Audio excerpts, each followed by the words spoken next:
Halo teman-teman semua, di video kali ini saya akan berbagi dan juga menjawab sebuah pertanyaan Mas Didik. Sebenarnya kenapa artikel kami tadinya sudah berada di posisi pertama, tiba-tiba 2 bulan hari ini kami cek tidak ada di halaman di Google. Itu penyebabnya seperti apa dan kenapa bisa terjadi seperti itu?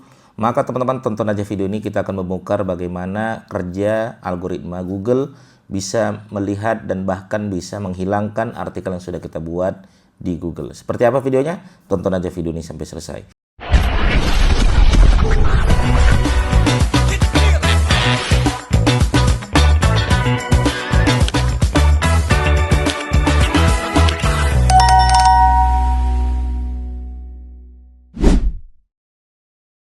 Baik, teman-teman sekalian, ada beberapa menjadi problem ya, mungkin ini akan menjadi persoalan kita di tahun-tahun yang akan datang gitu kan, karena sudah terbiasanya kita dengan kenyamanan membuat konten dengan AI, membuat konten dengan ChatGPT dan lain sebagainya.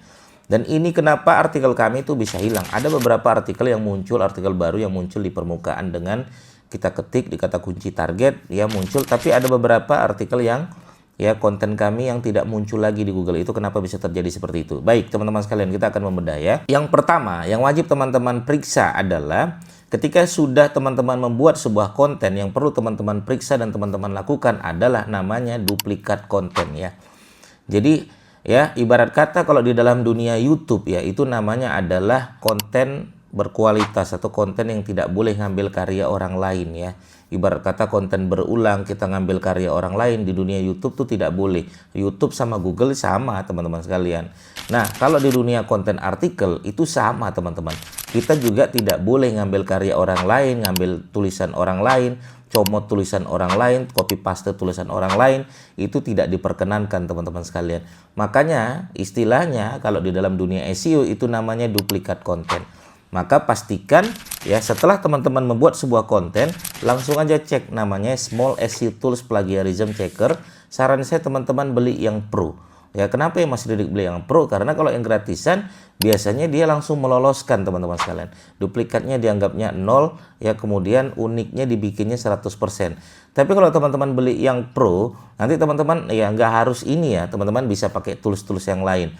Kalau beli yang pro nanti akan diperiksa secara total teman-teman ya. Ini kalimat ini ngambil dari mana? Ya, tulisan ini ngambil dari mana? Akan tahu kita ternyata tulisan yang kita buat itu banyak duplikat konten, dan ini sangat beresiko ya. Duplikat konten ini penyebabnya nanti gimana Mas Didik? Efek sampingnya apa? Duplikat konten inilah yang menyebabkan konten kita hilang dari pencarian teman-teman sekalian.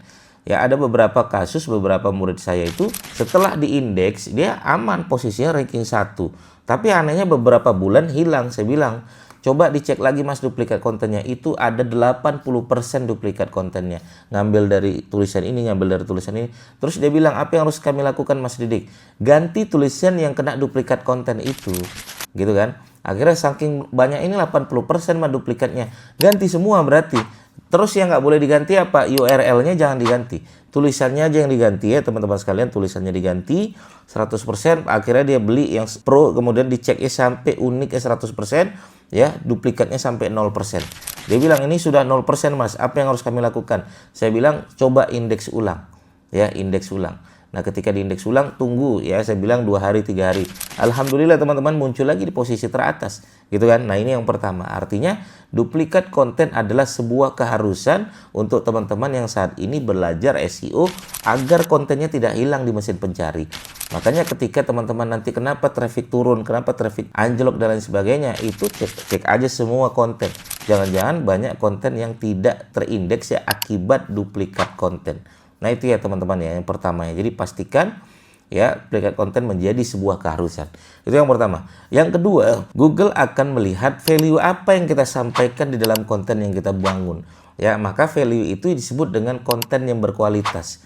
Ya, kalau teman-teman cuman sekedar objektif banget kalimat-kalimat kontennya, tidak ada segi pengalaman, tidak ada apa yang menyebabkan orang bisa berlama-lama di konten yang kita bangun, maka ya sekedar formalitas saja, maka konten tersebut dianggap konten spam teman-teman sekalian.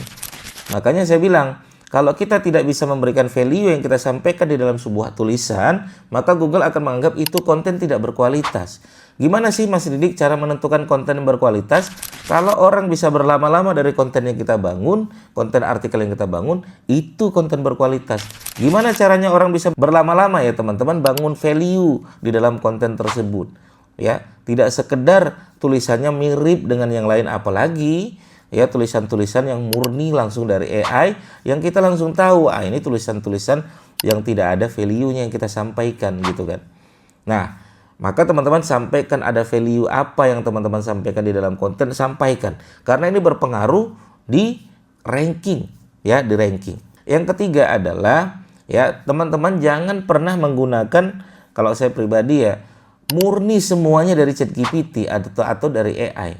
Ya, jangan semuanya. Ya, misalnya kita apalagi minta promptnya buatkan artikel 1000 kata tentang, udah nggak begitu lagi teman-teman sekalian ya. Maka konten yang dibangun dengan AI murni 100% biasanya tidak ada value-nya teman-teman sekalian.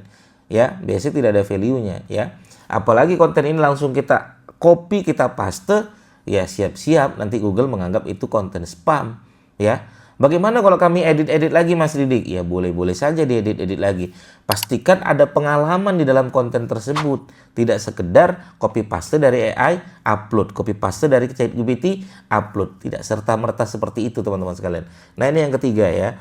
Makanya kenapa semua konten ChatGPT, semua konten-konten AI mungkin pertama-tama naik. Tapi lama-lama Google akan memeriksa. Nah ini kontennya tidak ada value, sampai lama-lama diturunkanlah trafficnya. Yang keempat, nah teman-teman biasakan kasih sumber di dalam konten yang teman-teman bangun.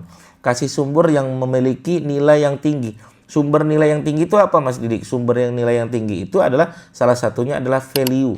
Salah satunya adalah integritas. Salah satunya adalah dari mana ini sumber. Sumbernya dari internasional. Sumbernya dari jurnal internasional. Sumbernya dari ya web yang kredibel di dalamnya. Itu boleh teman-teman lakukan itu. Sehingga apa yang kita sampaikan nggak sekedar semena-mena, tapi yang kita sampaikan ini loh ada sumbernya dari jurnal internasional. Ini loh ada sumbernya, kita tidak main-main dari konten yang kita bangun. Nah seperti itu teman-teman sekalian. Makanya kalau saya selalu bilang dengan penulis saya, kalau bikin konten jangan apa yang kita bisa, tapi kita bikin konten lihat siapa yang sudah menang. Oh begini gaya dia buat konten yang sudah menang. Kita bisa melakukan amati, tiru, modifikasi, boleh saja teman-teman sekalian. Yang penting nggak boleh ngambil karya orang lain kan begitu. Oke, jadi 4 ini adalah faktor penentu kenapa ranking bisa turun atau ranking bisa hilang di pencarian Google. Coba lakukan ini teman-teman sekalian, mudah-mudahan ya ranking teman-teman sekalian itu tidak hilang lagi. Mudah-mudahan sudah muncul lagi di Google seperti itu. Oke, apakah pengaruh backlink masih Didik? Bisa jadi juga pengaruh backlink ya. Nanti teman-teman bisa mainkan yang kelima. Seringnya teman-teman melakukan backlink spam itu juga menyebabkan konten kita bisa hilang. Tapi ini faktor kelima yang jarang saya ketahui ya teman-teman sekalian. Biasanya bukan hilang, biasanya turun dari peringkat iya.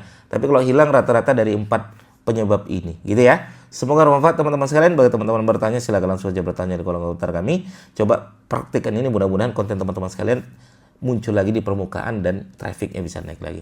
Terima kasih. Semoga bermanfaat. Assalamualaikum warahmatullahi wabarakatuh. Bye-bye.